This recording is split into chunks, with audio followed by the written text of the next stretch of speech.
തെരഞ്ഞെടുപ്പ് യോഗങ്ങളിലെല്ലാം സ്ത്രീ സുരക്ഷയെക്കുറിച്ച് വാചാലരാകുകയാണ് വി.ഡി. സതീശൻ ഉൾപ്പെടെയുള്ള കോൺഗ്രസ് നേതാക്കൾ. എന്നാൽ ഇതെല്ലാം വെറും വാചകമടി മാത്രമാണെന്ന് തെളിയിക്കുന്നതാണ് വർത്തമാനകാല സംഭവ വികാസങ്ങൾ. കഴിഞ്ഞ ദിവസം കായംകുളത്തെ UDF നിയോജക മണ്ഡലം ചെയർമാൻ ഇർഷാദ് ചക്കാലശ്ശേരി LDF സ്ഥാനാർത്ഥി യു പ്രതിഭയ്ക്കെതിരെ നടത്തിയ അശ്ലീല പരാമർശങ്ങൾ നമ്മൾ കേട്ടു.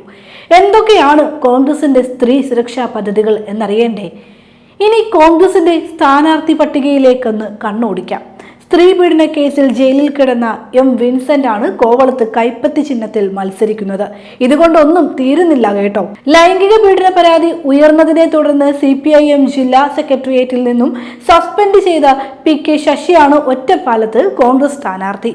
LDF പുറന്തള്ളിയ PK ശശിയും G സുധാകരനും TK ഗോവിന്ദനും V കുഞ്ഞികൃഷ്ണനും വിനാങ്കൽ കുമാറുമൊക്കെ കോൺഗ്രസ് പട്ടികയിൽ ഇടം പിടിച്ചപ്പോൾ പുറംതള്ളിയത് ആരെയെന്ന് അറിയാമോ? സാക്ഷാൽ മഹിളാ കോൺഗ്രസുകാരെ.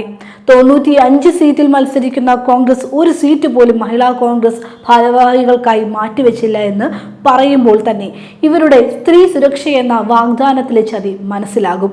കാലാവധി പൂർത്തിയാക്കുന്ന നിയമസഭയിൽ സ്ത്രീ പീഡന കേസിൽ പ്രതികളായ 3 കോൺഗ്രസ് MLA-മാരുണ്ട്. രാഹുൽ മാങ്കൂട്ടത്തിൽ, വിൻസെന്റ്, എൽദോസ് കുന്നപ്പള്ളി.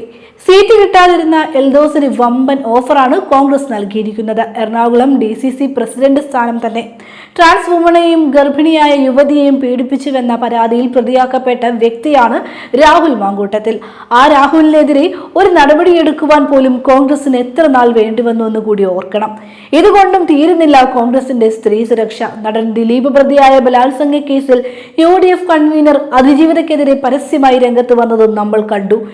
എന്ന് മാത്രമല്ല, ദിലീപിന് പിന്തുണയും പ്രഖ്യാപിക്കുകയും ചെയ്തു. സർക്കാർ അപ്പീൽ പോകുന്നതിനെയും പരിഹസിച്ചു. പിന്നീട് പ്രതിഷേധമുയർന്നപ്പോൾ തിരുത്തി. വേട്ടക്കാർക്കൊപ്പം സഞ്ചരിക്കുകയും ഇരകളെ പരിഹസിക്കുകയും ചെയ്യുന്നവരാണോ സ്ത്രീ സംരക്ഷകർ? കോൺഗ്രസിന്റെ ഈ കാപട്യം തിരിച്ചറിയാൻ ഇനി എന്ത് തെളിവ് വേണം?